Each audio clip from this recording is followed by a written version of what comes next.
So hello friends, फिर हम एक टॉपिक से चालू करते हैं हमारा थर्मोडायनामिक्स का वीडियो। तो आज हम लोग पढ़ेंगे relation between CP and CB. तो सीपी सीबी के बारे में हम लोग लास्ट वीडियो में समझे थे क्या है सीपी, क्या है सीबी, और आज हम लोग उसके दोनों के बीच में जो रिलेशन है इसके बारे में समझेंगे। तो relation between CP and CB, ठीक है।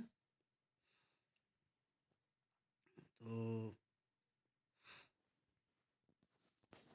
specific heat capacity of a gas the specific heat capacity of a gas is the amount of heat required to raise the temperature by 1 degree celsius of unit mass of the gas।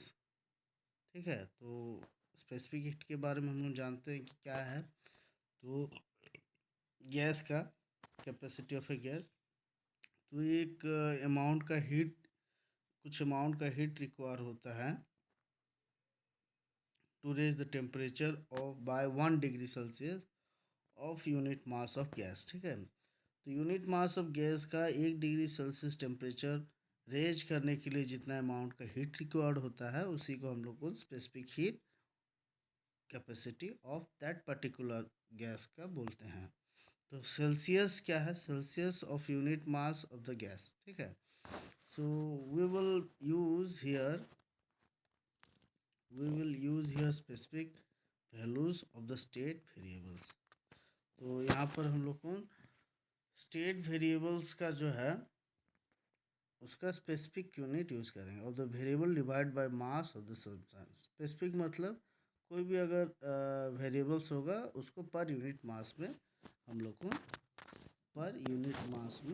को इसको consider करेंगे, divide by पर मास of the substance. तो अब हम लोग देखते हैं कि the value of the constant is different for different material. तो ये जो स्पेसिफिक कैपेसिटी, हीट कैपेसिटी है, इसका वैल्यू जो है डिफरेंट होता है for different material and depends on the process. तो किस प्रोसेस में हो रहा है इसके ऊपर भी डिपेंड करता है। तो it is not a state variable, और ये जो है स्पेसिफिक कैपेसिटी का जो वैल्यू है it is not state variable, state के ऊपर डिपेंड नहीं करता है। तो आगे बढ़ते हैं। तो if we considering a gas, तो लेट एक गैस को कंसीडर किया जाता है, तो it is most convenient to use forms of the thermodynamics equation based on the enthalpy of the gas. तो एंथैल्पी का जो इक्वेशन था थर्मोडायनामिक्स में, उसी को कंसीडर करके हम लोग को आगे बढ़ते हैं। तो from the definition of enthalpy, enthalpy का डेफिनेशन हम लोगों को पता है। From the definition of enthalpy क्या है? H is equal to U plus V V. तो इसको हम लोग पहले वीडियो में पढ़े हैं कि एंथैल्पी जो है इंटरनल एनर्जी प्लस वॉल्यूम को इंडिकेट करता है। तो where H is the specific enthalpy, H जो है स्पेसिफिक एंथैल्पी है, and P the pressure, V is the specific volume, and U is the specific internal energy. यह सब स्पेसिफिक, जो पहले ही बोला गया कि हम स्पेसिफिक पे कंसिडर करेंगे, स्पेसिफिक इंटरनल एनर्जी। तो ड्यूरिंग द प्रोसेस क्या होता है, तो value of this variables changes. तो जब प्रोसेस होता है थर्मोडायनेमिक्स में, तो इसमें इस वेरिएबल सबका, जैसे इंटरनल एनर्जी, हीट हुआ, एंथैल्पी हुआ, प्रेशर, वॉल्यूम, ये सब का वेरिएबल सब चेंज होता है। Let's denote the change by delta. तो हम लोग को चेंज को कैसे कंसिडर करेंगे? डेल्टा पे। ठीक है, तो for constant pressure process the enthalpy equation becomes. तो अगर कांस्टेंट प्रेशर प्रोसेस है जिसमें प्रेशर वेरिएबल नहीं है, कांस्टेंट रहता है, तो हम लोगों ने इस इक्वेशन कैसे चेंज हो जाएगा? इक्वेशन हो जाएगा del H is equal to del U plus P del V. ठीक है, तो आगे बढ़ते हैं। तो the enthalpy, internal energy and the volume are all change. तो ऊपर में जो इक्वेशन है इससे हम लोग देखते हैं कि enthalpy, internal energy and volume, ये सब चेंज हो रहा है, but the pressure remains same, pressure change नहीं हो रहा। From our derivation of the enthalpy equation the change of specific enthalpy is equal to the heat transfer for are a constant pressure. तो हम लोग पहले ही एंथैल्पी को derive करने के लिए हम लोगों ने इक्वेशन निकाले थे, जिसमें एंथैल्पी चेंज इन एंथैल्पी है del H is equal to C P del T. ठीक है, यही बता रहा है। आगे बढ़ते हैं। और del T is the change of the temperature of the gas during the process. जब डेल टी जो है टेम्परेचर चेंज को बता रहा है जब भी कोई प्रोसेस हो रहा है। And C is the specific heat capacity, और जो सी है specific heat capacity at constant pressure. Constant pressure में कोई गैस कितना हीट कैरी कर सकता है 1 डिग्री सेल्सियस टेम्परेचर रेज करने के लिए उस पर्टिकुलर वॉल्यूम में। ठीक है, we have added a subscript P to specific heat capacity. यहाँ पर पी को सफिक्स सबस्क्रिप्ट में यूज किया गया है, इसका मतलब है heat capacity at constant pressure process. ठीक है, अब आगे बढ़ते हैं। क्या है the equation of the state of the gas relates the temperature pressure volume through a gas. तो ये इक्वेशन क्या दर्शाता है कि गैस जो इक्वेशन का एक equation of state of gas, gas के कोई स्टेट को दर्शाता है जिसमें temperature pressure volume through a gas constant R. ठीक है, तो the gas constant is derive from the universal gas constant. और हम लोग जानते हैं कि गैस कांस्टेंट जो है ये डिराइव होता है यूनिवर्सल गैस कांस्टेंट से, but has a unique value for the every gas. But इसका जो वैल्यू है एवरी गैस के लिए एक यूनिक वैल्यू है। तो इसको भी हम लोग सुने होंगे, उसका जो वैल्यू है 8314 है, 8314। ठीक है, इसके बारे में समझते हैं। तो नीचे आते हैं तो P V is equal to, इस रिलेशन के हिसाब से P V is equal to R T है for constant pressure process. P V is equal to R T जो गैस कांस्टेंट का रिलेट, जो equation for the state of gas relate temperature pressure volume ये सब को लेके equation आता है थ्रू गैस कांस्टेंट से। तो वो इक्वेशन क्या है, P V is equal to R T है। तो अब उसके बाद देखते हैं for a gas for a constant pressure process P del V is equal to R del T. अब अगर कांस्टेंट प्रेशर प्रोसेस है तो इसमें पी तो कांस्टेंट रहेगा, तो डेल वी और डेल टी चेंज होगा, आर भी क्योंकि गैस कांस्टेंट है तो ये भी एक कांस्टेंट है, तो ये भी इसका वैल्यू भी चेंज नहीं होगा। तो now let us consider constant volume process with a gas constant produce exactly the same temperature. तो अभी हम लोग कंसिडर करते हैं कांस्टेंट वॉल्यूम प्रेशर प्रोसेस। ठीक है, अब कांस्टेंट प्रेशर प्रोसेस कंसिडर किया था, कांस्टेंट वॉल्यूम प्रोसेस कंसिडर कर रहे हैं। तो उसमें क्या है, with a gas that produce exactly the same temperature change as the constant pressure process. इसमें ना एग्जैक्टली सेम टेम्परेचर डिफरेंस होता है as constant pressure process that we have been discussing. Then the first law of thermodynamics tellers. तो उससे हम लोगों को first law of thermodynamics क्या बोलता है, क्या कहता है, इसमें कहा जाता है कि डेल यू जो है change internal energy equal to del Q minus del W है। तो क्यू क्या है, पर क्यू जो है is the specific heat transfer. तो इसमें क्यू डेल क्यू जो है स्पेसिफिक हीट ट्रांसफ़र जो हो रहा है, कितना हीट ट्रांसफ़र हो रहा है वो बताता है। And W is the work done by the gas, और डब्ल्यू जो है कितना वर्क डन हुआ है उस हीट ट्रांसफ़र के दौरान, कितना वर्क डन हुआ है ये दर्शाता है। तो for a constant volume process, तो हम लोगों को पता है कि for constant volume process the work is equal to zero. Constant volume process तो कोई काम ही नहीं होता है। क्यों काम नहीं होता है, कांस्टेंट वॉल्यूम प्रोसेस में वर्क डन इज जीरो। क्यों, क्योंकि वॉल्यूम चेंज नहीं हो रहा है, तो वॉल्यूम अगर चेंज नहीं हो तो काम ही नहीं होगा। And we can say can express that the heat transfer as a constant time the change in temperature।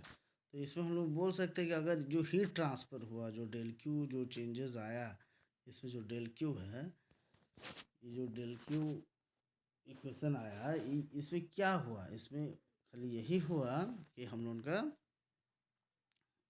Temperature जो है वो किस में यूज हुआ,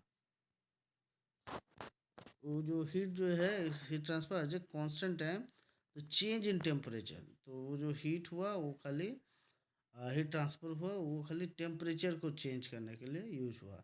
तो दिस गिव्स, तो ये क्या क्या बताता है, del U is equal to C B del T. ठीक है, यहाँ से देखिए इक्वेशन आ रहा है, फर्स्ट लॉ ऑफ थर्मोडायनेमिक्स का ये इक्वेशन है और जिसमें डेल यू जो है सी बी डेल टी बताता है। एंड व्हाट डेल टी क्या है, डेल टी जो है वो is the change of temperature of the gas during the process. तो डेल टी है कि एक प्रोसेस में कोई गैस का कितना टेम्परेचर चेंजेस हुआ, and C is the specific heat capacity, and we have added the subscript V to specific heat capacity a constant volume. तो जो सबस्क्रिप्ट भी ऐड हुआ है वो है specific heat capacity at constant volume process में। Even though the temperature change is the same for this process and the constant pressure, the value of the specific heat capacity is different. देखिए हम लोगों का constant pressure process में भी जो temperature changes हुआ, constant volume pressure process में भी जो टेम्परेचर चेंज हुआ है वो सेम है, बट जो the value of the specific heat capacity at constant pressure और कांस्टेंट वॉल्यूम ये क्या है, डिफरेंस। ठीक है, बिकॉज क्यों है, because we have selected the constant volume process to give the same change temperature as our constant pressure process. तो क्योंकि हम लोग को सिलेक्ट किए हैं कि कांस्टेंट वॉल्यूम प्रोसेस को सिलेक्ट किए हैं और कांस्टेंट प्रेशर प्रोसेस को सिलेक्ट किए हैं जिसमें चेंज इन जो टेम्परेचर है वो बराबर है। So we can substitute the expression given above for del u into for del u. So क्या we can substitute the expression given above for the del u into the enthalpy equation. In general, we can't make this substitution because a constant pressure process and a constant volume process produces different change in temperature. If we substitute the expression for del u, p del v and del h into the enthalpy equation, we obtain. तो ये क्या बोला गया कि same change देता है temperature जाओ constant pressure पर, so we can substitute the expression given above the for the del U into the enthalpy equation. तो हम लोग सब्स्टिट्यूट कर सकते हैं अबव इक्वेशन को for del U into the enthalpy equation, but in general we can make this substitution.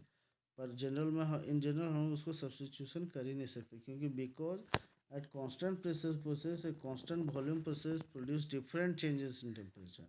क्योंकि constant pressure process में और कांस्टेंट वॉल्यूम प्रोसेस में चेंज इन टेम्परेचर जो होता है, चेंज कांस्टेंट प्रेशर प्रोसेस में,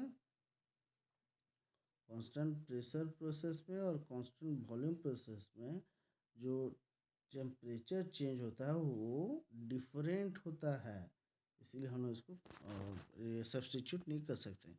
अगर if you substitute the expression for del U P del V and del H into the enthalpy equation, अगर हम लोग को del U P del V और डेल एच का सब्स्टिट्यूशन करते हैं एंथैल्पी इक्वेशन में तो हम लोग को क्या मिलेगा इसके बारे में देखते हैं। ठीक है, तो देखिए C P del T, C P del T क्या हो गया, ये डेल यू का वैल्यू हो गया, C B del T, C B del T क्या हो गया, सी पी डेल टी जो है, सी पी डेल टी जो हो गया डेल एच का वैल्यू हो गया, सी भी डेल टी हो गया डेल यू का वैल्यू और आर डेल टी हो गया पी वी का value, dividing the above equation by del T. अगर ये तीनों को डेल टी से डिवाइड करते हैं तो हम लोगों को क्या रिलेशन मिल रहा है, C P is equal to C B, C P is equal to C B plus R. तो ये जो हम लोगों का रिलेशन था ना कि कैसे C P is equal to C B plus R है, तो यहीं से निकलता है। ठीक है, अब आगे बढ़ते हैं। The specific heat constant for constant pressure and constant volume process are related to gas constant. तो specific heat constant for constant pressure and constant volume process are related to the gas constant for a given gas. तो ये जो है specific heat at constant pressure और constant volume process ये किससे related करता है, ये गैस कांस्टेंट से फॉर गिवन गैस के लिए रिलेट करता है। This rather remarkable result has been derived has been derived from thermodynamic relation which are based on the observation of physical system and process। तो ये जो रिमार्केबल रिजल्ट जो है ये कैसे हम लोगों का डिराइव होता है from the thermodynamic relation which is based on observation of physical system, मतलब बहुत सारा ऑब्जर्वेशन करके फिजिकल सिस्टम और प्रोसेस में, तो ये इसका वैल्यू जो कांस्टेंट जो सी पी और सी बी का वैल्यू डिराइव हुआ है। ठीक है, अब देख using the kinetic theory of gases this same result can be derive from consideration of the conservation of energy at molecular level. तो काइनेटिक थ्योरी ऑफ गैस को अगर हम लोग कंसिडर करते हैं तो ये जो सेम रिजल्ट जो है सी पी सी बी का जो वैल्यू है ये can be derive from consideration of the conservation of the energy का कंजर्वेशन से हम एट मॉलिक्यूलर लेवल में सेम वैल्यू डिराइव कर सकते हैं। अब आगे चलते हैं, we can define an additional variable called the specific heat ratio.